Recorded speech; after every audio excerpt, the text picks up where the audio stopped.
warahmatullahi wabarakatuh, and today we are presenting on National Agricultural Policy, which was introduced in 1998 until 2010.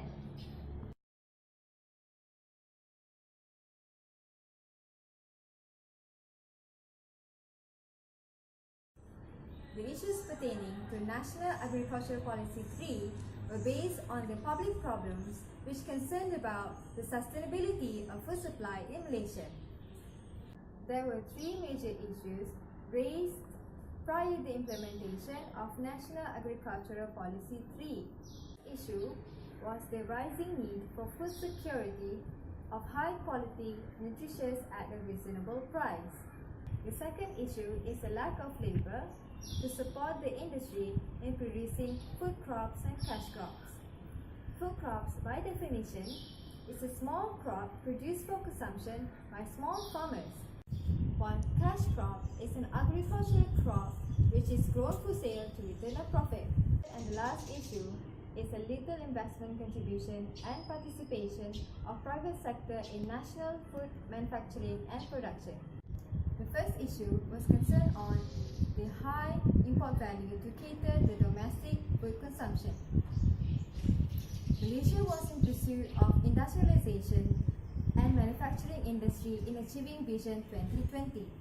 The dependency on domestic food consumption on imported food was rising steadily from 1990 until 1997, where the food costs had also increased. A statistic has shown that the total amount of money spent on food was significant from 1994 until 2000, which was 85 ringgit.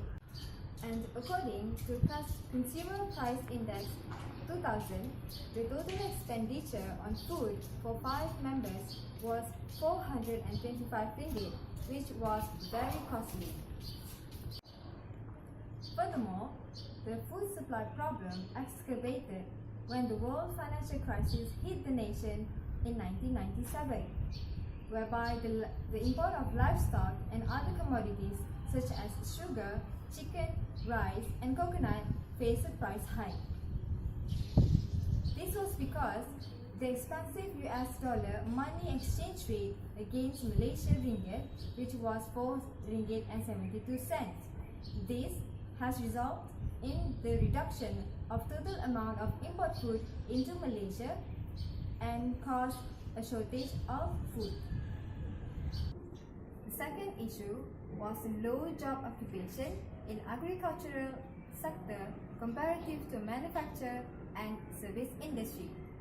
Agricultural sector had portrayed the smallest growth of 2% comparative to other sectors in 1995. This has contributed to the total employment of only 18%. This is because the nature of the employment creation, which is more focused on export-oriented manufacturing, and thus agriculture job is not favorable at that time due to the higher income from manufacturing, commerce, and public sector.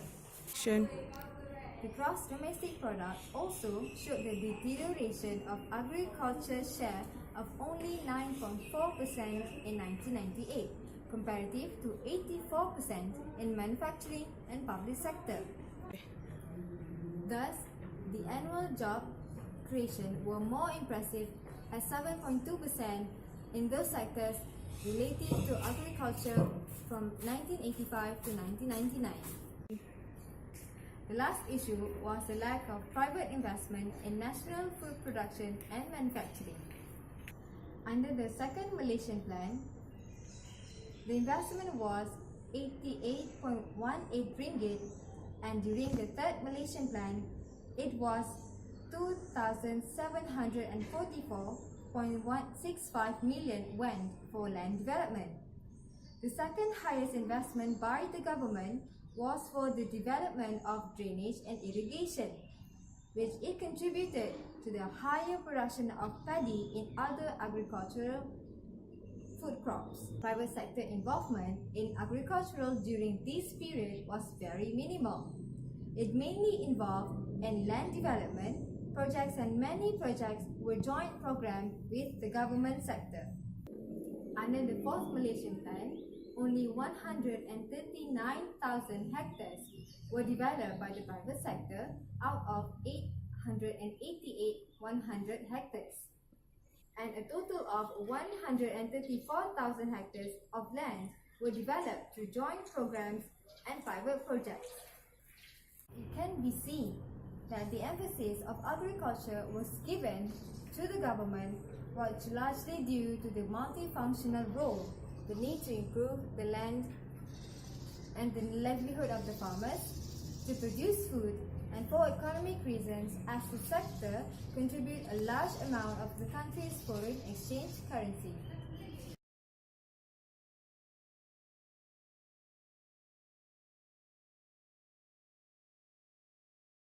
Agriculture policy was launched by Tun Dr. Mahathir bin Mohamad.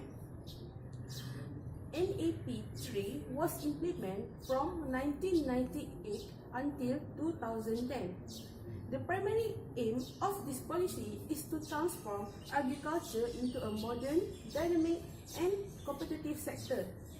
It laid the foundation for viewing agriculture of its potential contribution to gross domestic product or GDP and adjustment of the trade imbalance, increase private sector participation, improve producer income and enhance innovation and technology capacity. So we move to objective. The main objective of NAP 3 is to maximize an income through optimal use of resources in this sector. It also involves maximizing the contribution of the agriculture sector to the GDP, export earnings as well as income of farmers, breeders and fishermen. Specifically, there are 5 objectives of NAP 3. Firstly, to increase food security. Secondly is to improve productivity and competitiveness of the sector. Third is to deepen linkages with other sectors. Fourth, to creating a new source of growth for the sector. And lastly is to conserve and utilize natural resources on a sustainable basis. There are several actors who are responsible in implementing National Agriculture Policy 3. First actor is Agriculture Department. Agriculture Department responsible in providing agricultural expansion and development services through technology transfer based on good agriculture practice to increase production and income and to integrate sufficient food production, quality and safe consumption. Secondly is Fishery Department. It is responsible for developing a dynamic market-based fisheries industry through its credible and innovative approaches and efficiently managing the nation's fisheries resources. Next, Pharma. It is responsible to develop efficient marketing infrastructure and supply chain system and the effectiveness of agriculture and food production. Pharma also develops efficient and effective supply chain system and marketing infrastructure and engages in marketing and increasing demand for agricultural products inside and outside the country. Next is Lembaga Pertubuhan Peladang. Among the roles of LPP is to increase farmers' productivity through provisions of services, increasing the growth of agriculture sector through agricultural restructuring efforts. In addition, LPP has role to play in improving business and investment growth in agriculture, improving socio-economic status and quality of farmer livelihood, and balancing the development of agro-based enterprises in rural areas. Lastly is Makis. Makis enforces all relevant written laws at entrances, quarantine stations, and quarantine premises to ensure that plants, animals, carcasses, fish, agricultural products, crops, microorganisms, and foods import and export outside nation comply with health aspect, humans, animals, plants, fish, and food safety.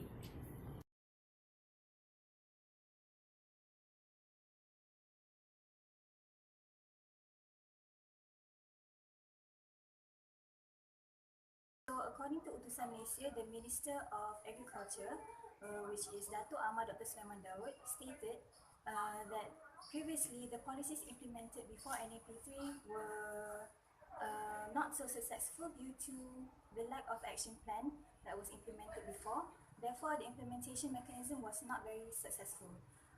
So a few strategies have been implemented to ensure the best results for NAP3. The objectives of NAP3 were to maximize the income through optimal utilization of the resources, because resources are always because due to the scarce resources of agriculture, and also to maximize agriculture contribution to the national income of the country, also to maximize the income of the producers themselves. Thus, NAP3 have implemented two approaches. Firstly, the agroforestry approach, and second, the product-based approach. In any industry or organization, scarce or limited resources is always an issue. For agriculture sectors, the scarce resources include limited land availability. In order to overcome this issue and to maximize the utilization of resources for agriculture sector, the agroforestry approach was implemented. Traditionally, agriculture and forestry were viewed as two different sectors with no mutual benefits. However, for agroforestry, the two are seen as mutually compatible and complementary with each other. Therefore, it provides a scope for joint development that can bring about mutual benefits for both agriculture and forestry sectors. This approach will bring about a larger productive base for agriculture and forestry that allows for a wider range of agroforestry enterprise mix that will also optimize the resource utilization, particularly land that is outside of the PFE, which stands for the private forest estates, and enhance the income generating potential investments for agroforestry. The agroforestry approach will thus enable policy formulation to address resource constraints like land and labor. Achieve the objectives of NAP3, and in order to maximize the utilization of agricultural resources, including land, the government have undertook a couple of strategies. Firstly, in order to maximize land utilization for agriculture, they have maximized the use of limited land resources through the promotion of the agroforestry enterprise. The involvement of private sectors in large-scale paddy production and support industries will be encouraged. Suitable areas, especially in Sabah and Sarawak, will be identified for large-scale commercial paddy production by the private sectors. Unproductive paddy areas outside the granaries will be converted into other uses, in particularly for agroforestry.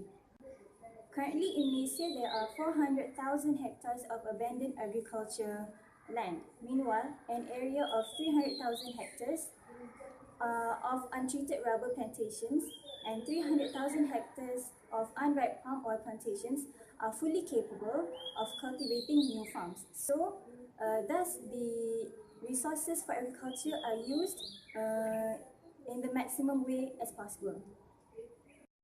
Moving on to the next approach, which is the product-based approach.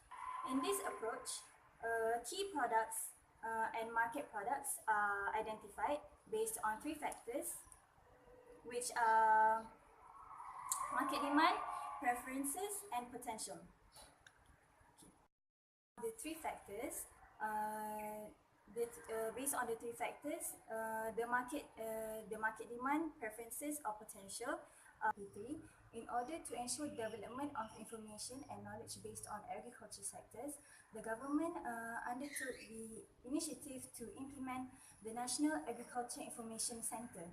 The National Agriculture Information Centre is centralized and electronically linked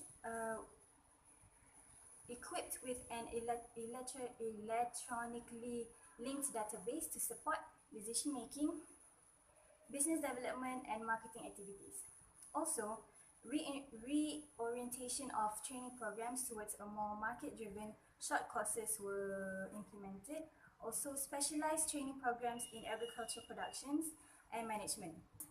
In order to enhance food security, regulations have been imposed in order to promote good farming and aquaculture practices, specifically in the utilization of crop protection chemicals, veterinary pharmaceuticals, and animal feed. Another regulation has also been introduced under NEP 3 for the storage and handling of halal food, certification of seeds and planting materials, and efficient grading system for agriculture.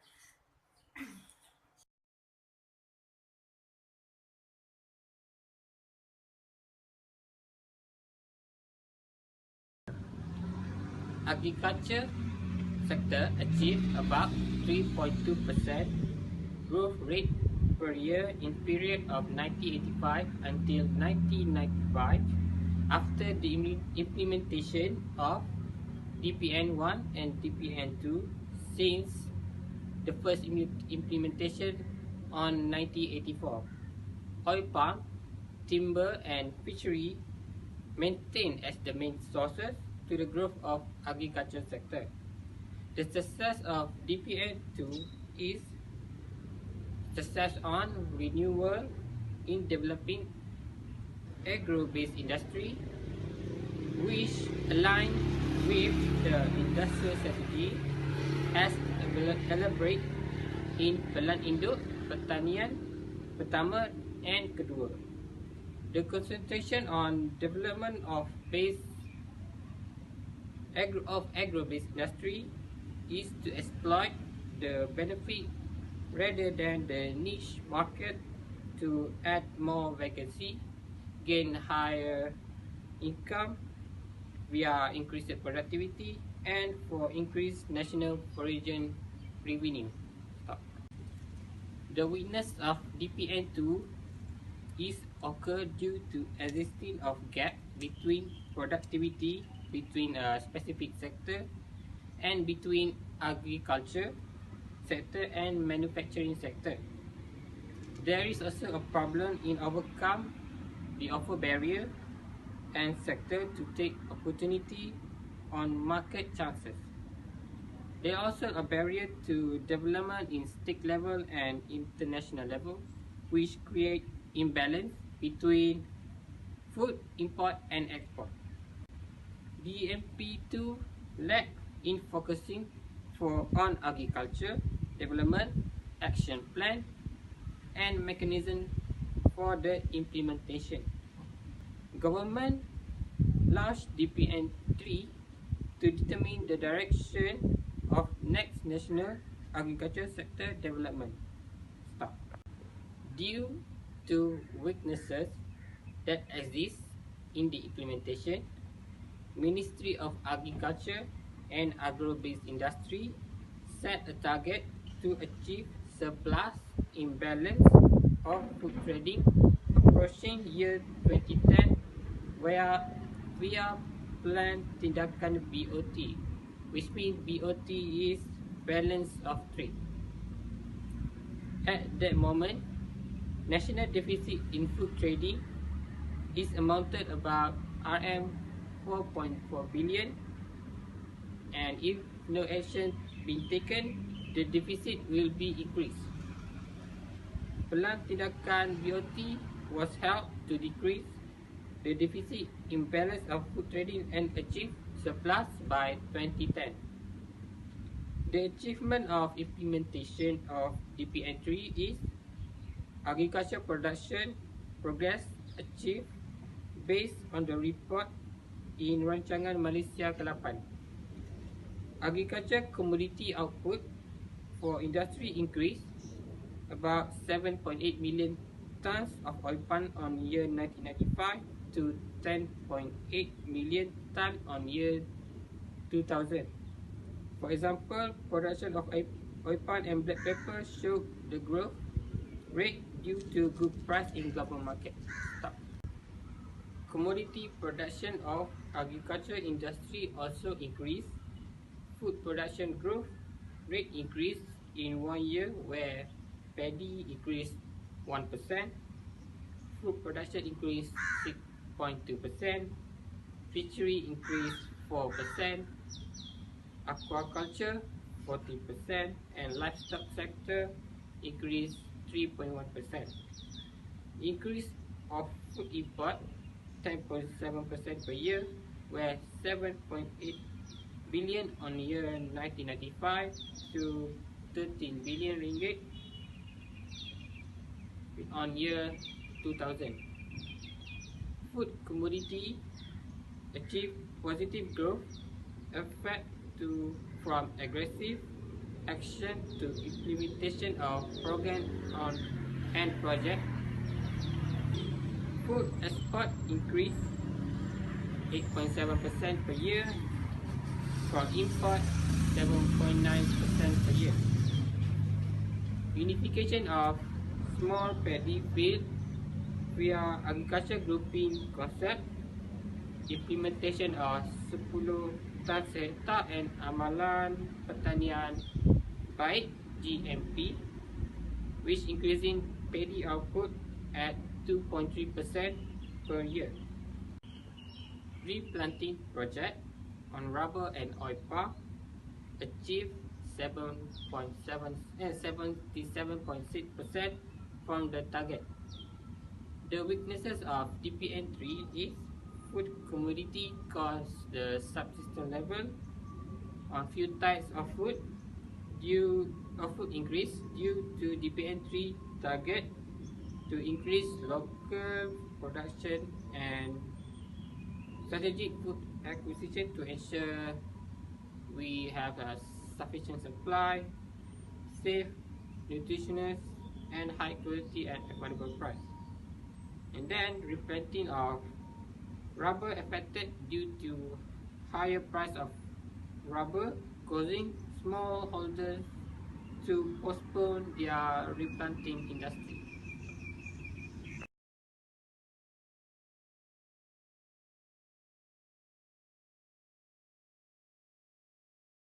The first suggestion is the government should focus more on national agriculture policy rather than focus on national industrial policy. For example, industrial sectors such as rubber, oil palm, petroleum and textile are being concentrated more by government. So in order to make the productivity of the agriculture increasing, the government should focus more on how to increase agriculture sector. Yes. So for the second suggestion, the government should give more budget to agriculture sector to enhance the productivity of the agriculture sector. So for example, the budget should be spread evenly between agriculture sector and the other sector, such as industrial sector.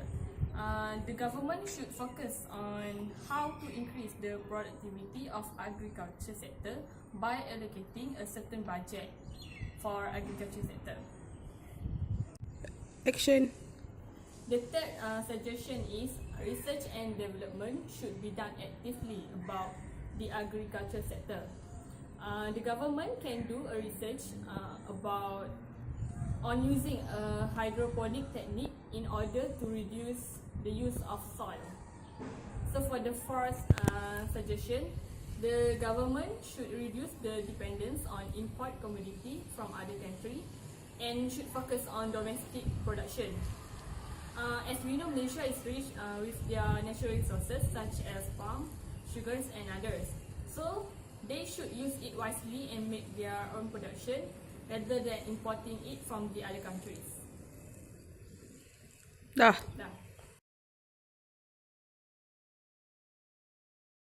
So for the conclusion, National Agriculture Policy 3 covers the strategy and measures that can bring Malaysia into a developed country.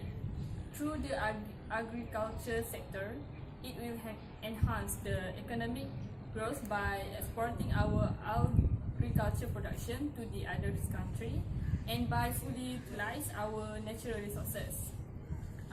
The extent to which this can be achieved, good result, depends on the ability of the governments and the farmers to maintain and to do their good job. So everyone in the country should work together in order to ensure that National Agriculture Policy 3 can achieve its objectives.